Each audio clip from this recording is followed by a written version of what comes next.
శ్రోతలకి నమస్కారం. భాస్కర శతకంలోని తర్వాత పద్యం చెప్పుకుందాం.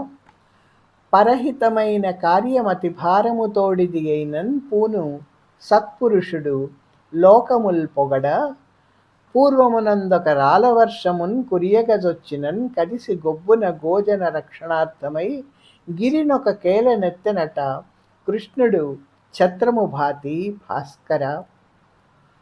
చక్కటి అర్థంతో కూడినటువంటి పురాణ గాథను కూడా తెలియచేస్తూ శతకకారుడు మనకి ఈ పద్యాన్ని అందిస్తున్నాడు.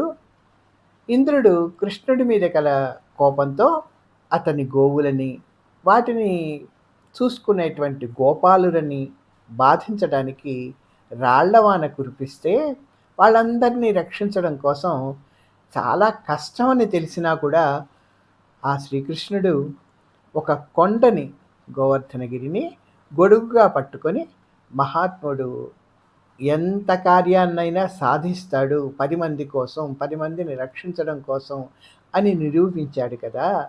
అట్లా గొప్పవాడు 10 మందిని రక్షించడం కోసం కష్టసాధ్యమైన పనులను కూడా పూనుకుంటాడు అని తెలియచేస్తున్నాడు. మనకి అందరికీ తెలిసినటువంటి కథ. ఒకప్పుడు ఇంద్రుణ్ణి ప్రకృతికి అధిష్టాన దేవతగా భావించి గొల్లవాళ్ళందరూ కూడా, యాదవులందరూ కూడా యాగం చేసేవాళ్ళు ఇంద్రుడిని ఉద్దేశించి. కానీ శ్రీకృష్ణుడు దాన్ని మాన్పించాడు. దాంతో ఇంద్రుడు కోపంతో రాళ్ల వర్షం కురిపిస్తే ఎవరైతే తనని నమ్ముకున్నారో వాళ్ళందరినీ కూడా కృష్ణుడు రక్షించాడు. కృష్ణుడు ఏమాత్రం వెనక్కి వెళ్ళలేదు. పర్వతాన్నే గొడుగ్గా పట్టుకొని ఆ ఆపదని రక్షించాడు.